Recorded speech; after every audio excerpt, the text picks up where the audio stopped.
Tadi mungkin karena outletnya banyak, makanya cepat viral juga. Terus kenapa outletnya bisa banyak? Karena produknya itu produk sejuta umat gitu ya, kayak mudah dibikin dan kayaknya siapapun bakal suka deh. Terus emang kebetulan tempatnya juga di sumber traffic gitu ya. Jadi tadi mudah didapatkan gitu. Nah tadi ngomong-ngomong saat outlet banyak nih, kan tadi Pia sempat singgung dia mengajak orang lain untuk mau gak nih pakai merek aku gitu. Nah itu tuh sebenarnya mungkin kalau franchise juga kan dia nggak perlu susah-susah payah gitulah bikin brand dari nol banget. Dia harus mikirin marketing, mikirin produksi dan lain-lain. Nah kalau franchise kan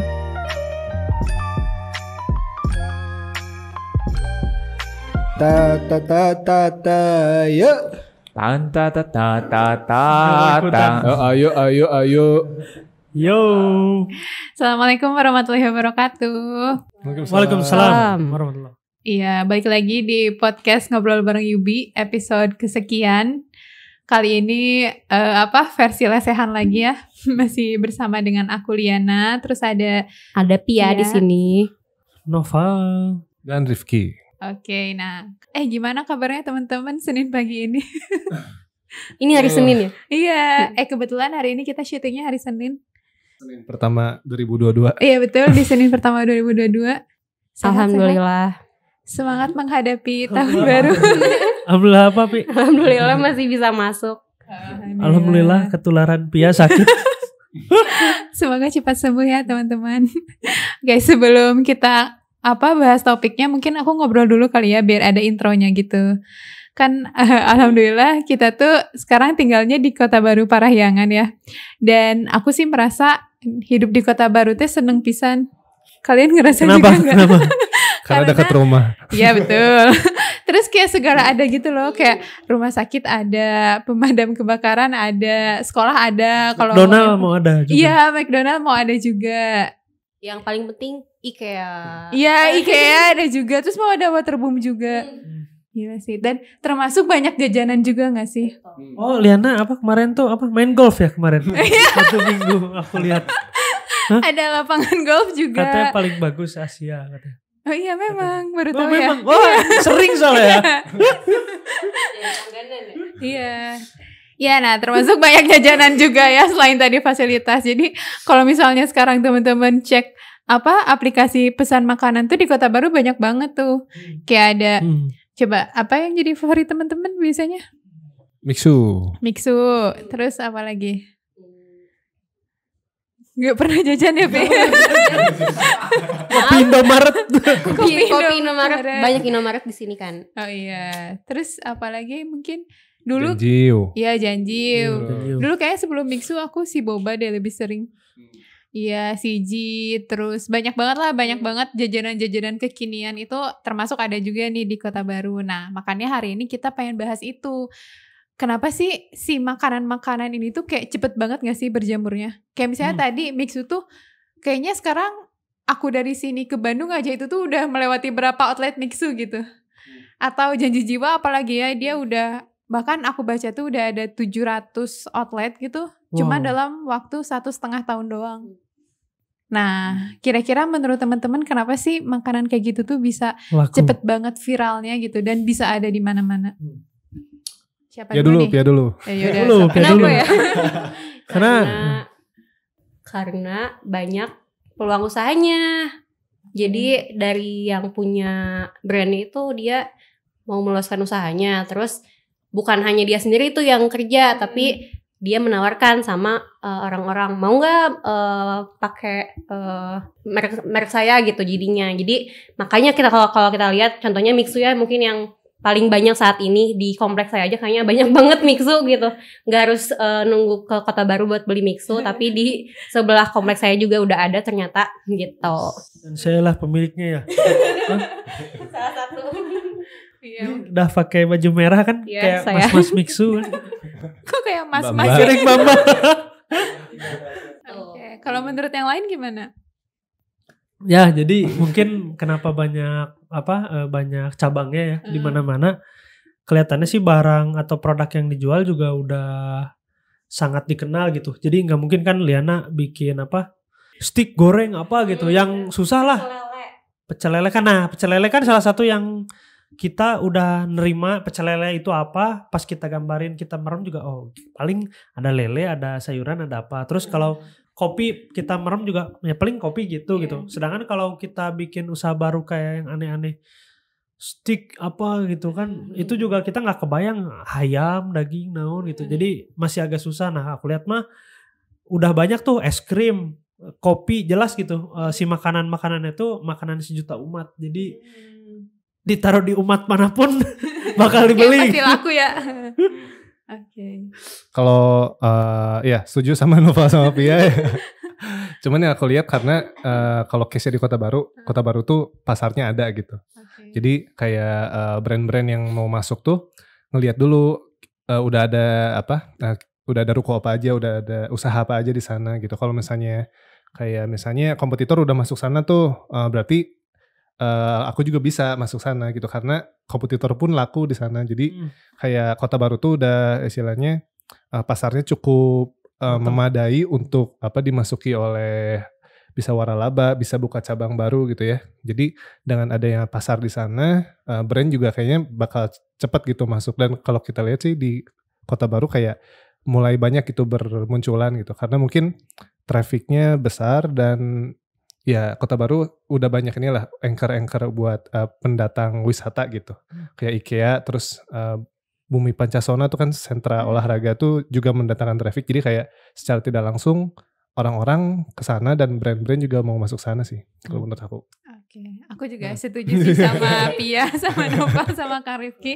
Tadi mungkin karena outletnya banyak, makanya cepat viral juga. Terus kenapa outletnya bisa banyak? Karena produknya itu produk sejuta umat gitu ya, kayak mudah dibikin dan kayaknya siapapun bakal suka deh. Terus emang kebetulan tempatnya juga di sumber traffic gitu ya, jadi tadi mudah didapatkan gitu. Nah tadi ngomong-ngomong saat outlet banyak nih, kan tadi Pia sempat singgung dia mengajak orang lain untuk mau gak nih pakai merek aku gitu. Nah itu tuh sebenarnya sistem apa sih Pi yang kayak gitu teh gitu?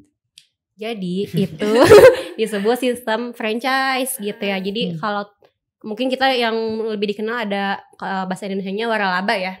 Mungkin ya itu namanya sistem franchise. Jadinya ada satu merek yang dia menawarkan untuk pakai merek dia, tapi tidak hanya hak guna pakai merek aja, tapi juga si yang mau membeli merek ini diajarin juga cara berbisnis seperti apa sih yang bisa sama menghasilkannya seperti si yang punya mereknya gitu. Jadi kalau teman-teman tahu juga ada licensing kan gitu, itu beda dengan franchise itu sendiri. Kalau licensing mah kita nggak dikasih tahu cara-cara berjualan kayak apa.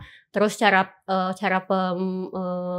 menghitungnya juga, cara pembukuannya juga itu nggak diajarkan. Jadi bebas gimana si licensor aja. Kalau franchisor, orang yang beli franchisee orang yang beli franchise itu dia dikasih tahu sama si franchisornya cara berbisnis kayak apa sih yang dia bagus gitu, yang dia sudah terbukti gitu. Dan rata-rata itu pada pakai sistem franchise ya, yang makanan-makanan kayak gitu teh. Betul.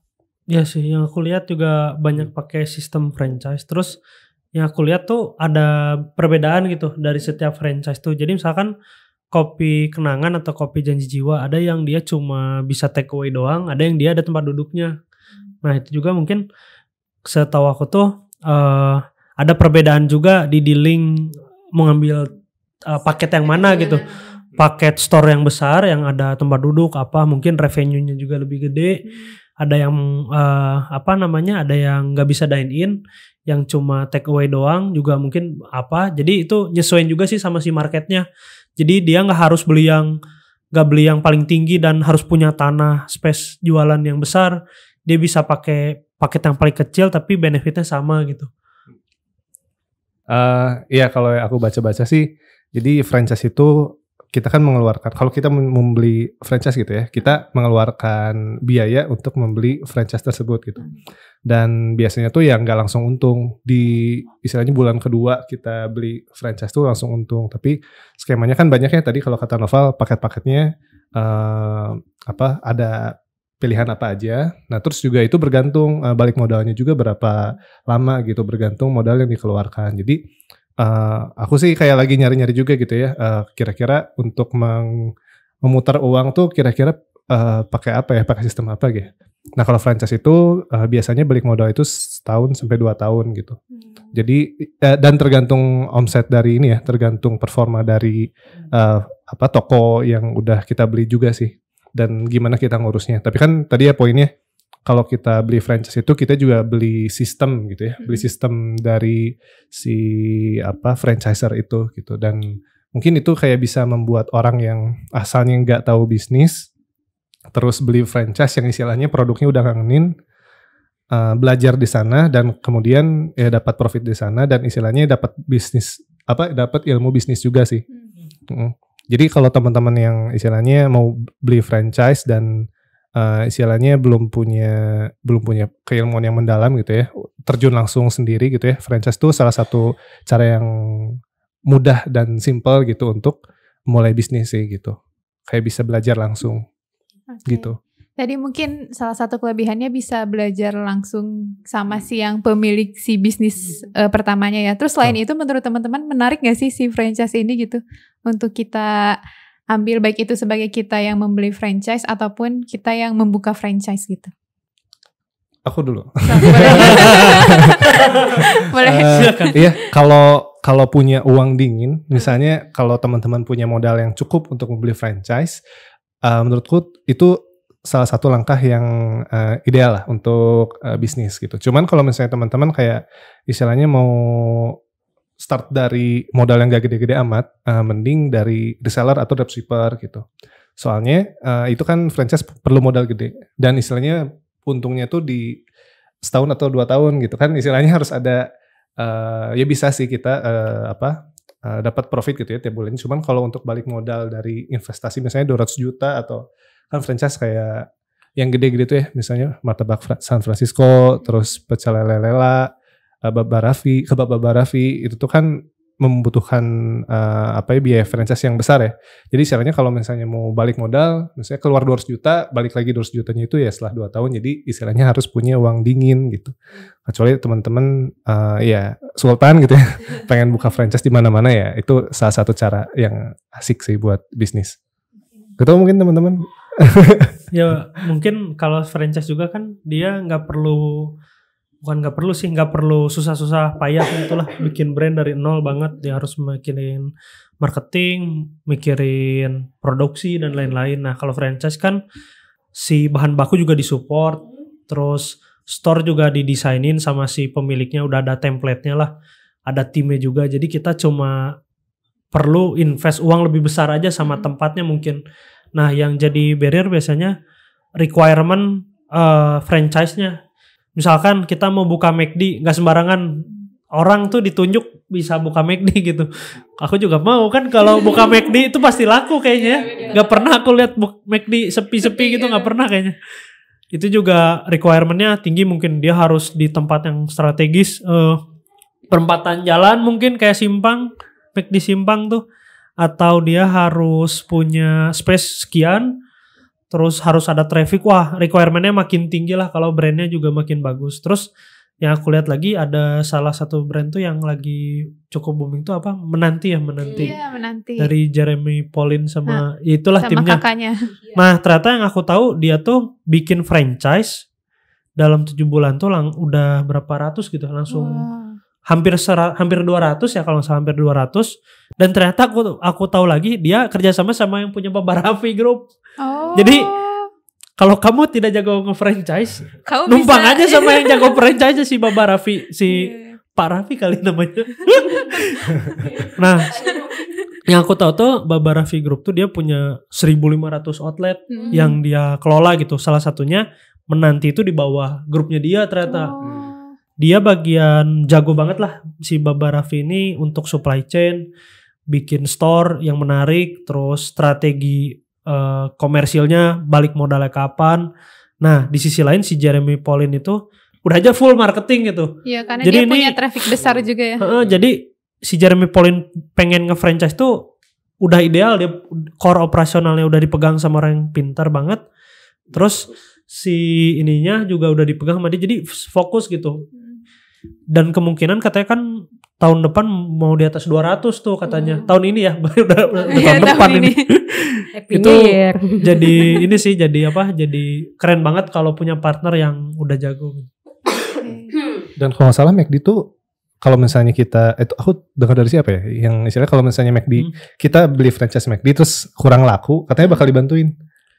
Kurang laku teh. Kurang laku jadi si penjualannya nggak Kurang bagus gitu. Kurang. Jadi itu tuh bakal di-support katanya di sama si pemilik franchise-nya gitu.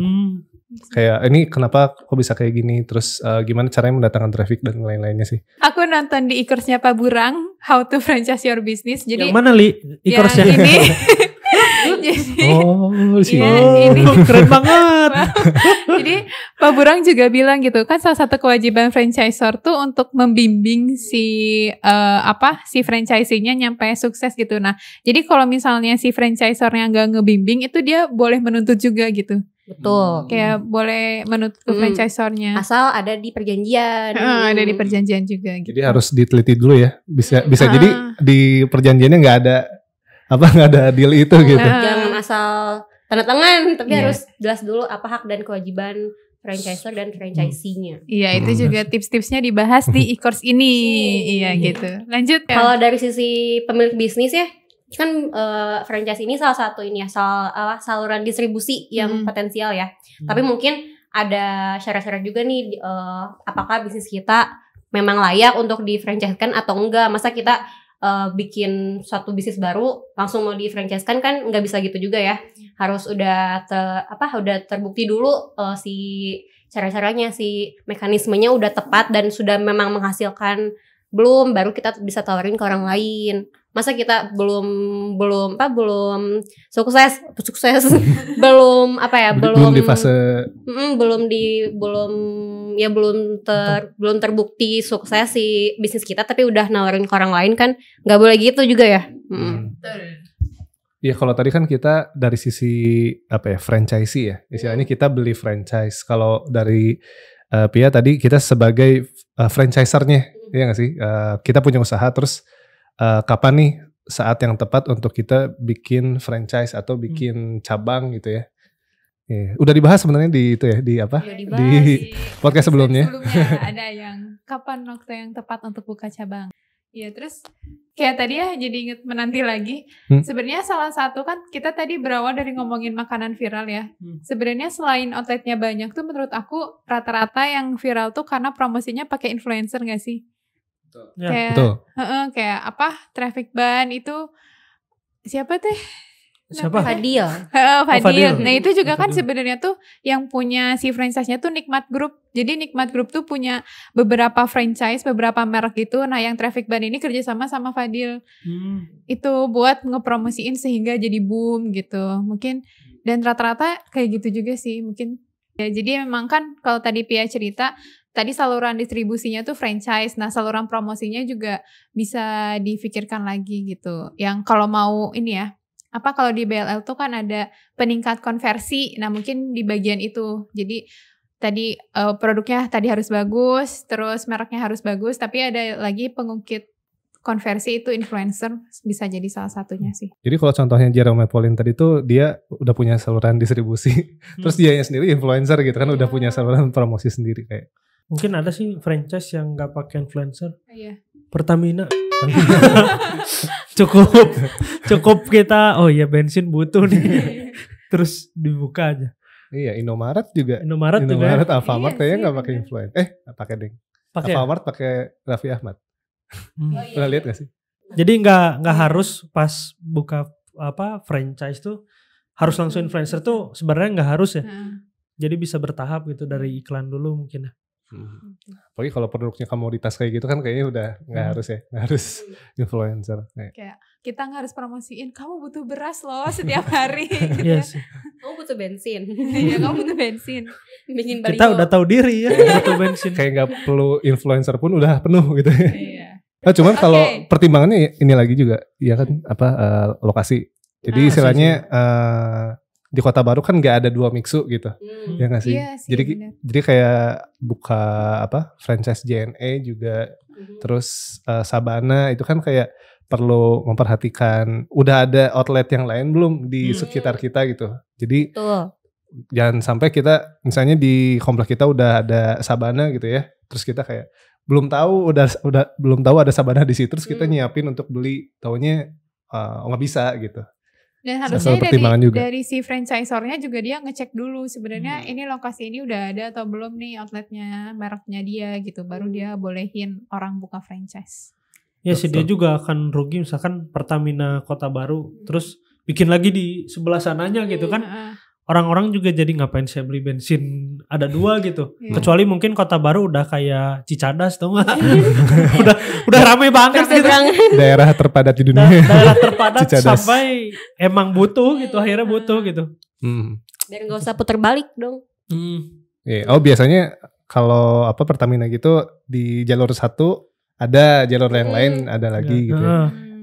Kayak Indomaret tuh harusnya kan dia sekian meter. Harusnya Sekian meter luas sekian meter tuh ada satu aja gitu, gak boleh sebelahnya Indomaret gitu. Kalau mungkin yang kita lihat kan Indomaret sebelah Alfamart, tapi itu beda kan ya, beda. Bahkan harusnya nggak boleh. Harusnya iya, ya. harusnya nggak boleh. Kalau apalagi sesama Indomaret ini dan Indomaret ini misalkan di Kota Baru ada banyak sekali Indomaret. Tapi kalau di Kota Baru tuh karena dia per depan klaster gak sih? Jadi emang kayaknya target pasarnya tuh ini buat klaster Per klaster. ini, buat klaster Iya, itu gitu. Iya benar sih. Benar. Jadi itu udah lokasi yang tepat kalau di Kota Baru sebenarnya. Tepat, maaf ya.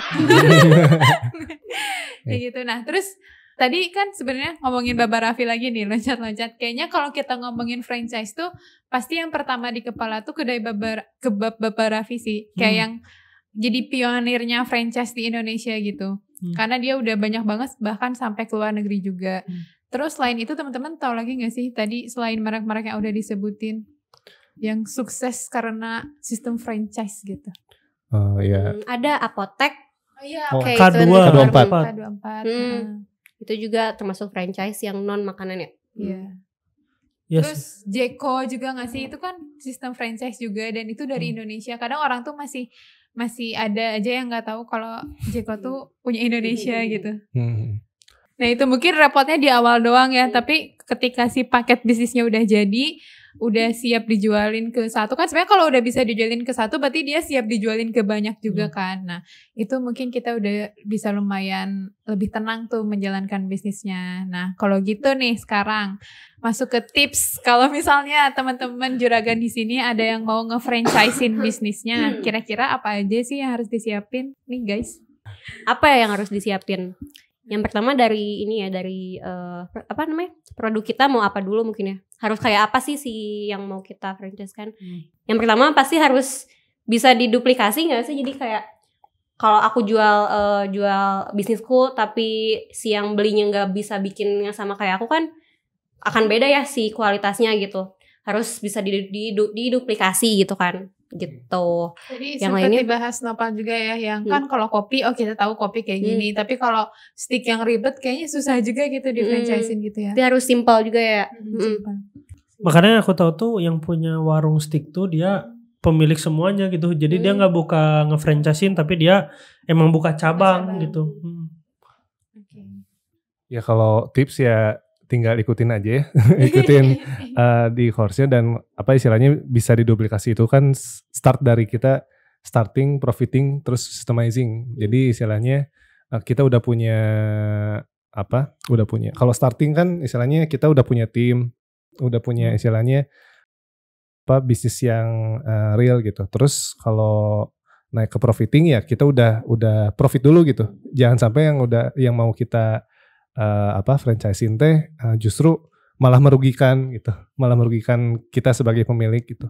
Makanya kita harus sampai systemizing dulu. Jadi istilahnya udah ada SOP-nya. Jadi ketika dilakukan oleh orang lain bisa menghasilkan kualitas produk yang sama gitu. Gitu sih. Ada lagi?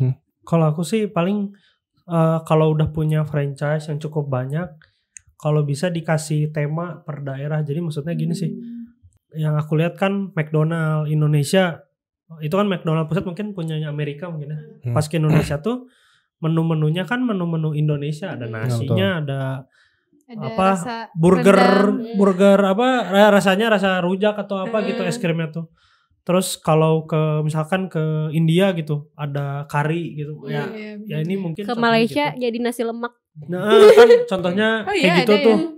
Si McDonald-nya. Nah, Nasi uduk aja ada di kita. Iya. nah nasi Nasi uduk uduk kan McD. buat sarapan, ada bubur gitu. Nah, kalau dari aku sih misalkan kita punya franchise di Jawa atau Sunda lah, Jawa Barat. Apa sih maksudnya? Bukan khasnya sih, jadi dari segi desain juga lebih ke Sunda-Sundaan mungkin, cuman tidak menghilangkan si desain franchise itu sendiri. Ke Sumatera juga misalkan kita jualan kopi kenangan lah kasarannya, terus makanannya roti leput gitu pun.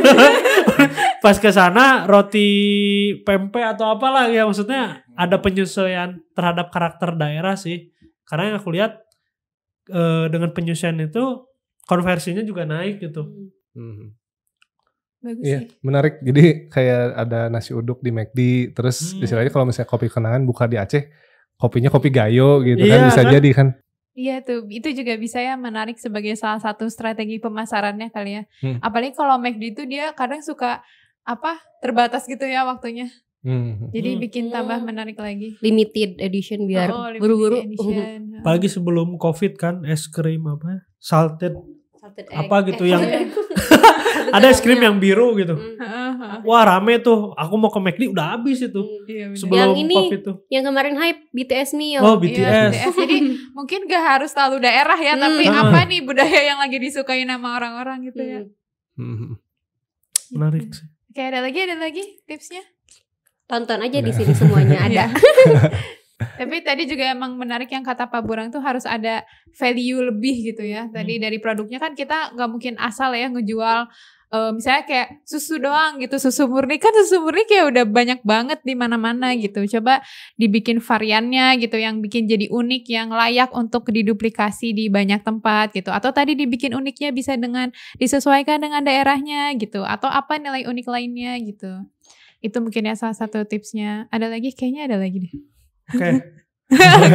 Jadi kalau semakin banyak franchise yang dimiliki gitu, yang dijalin kerjasama, akan semakin baik juga masalah distribusi terhadap supply dari bahan baku tiap daerah gitu.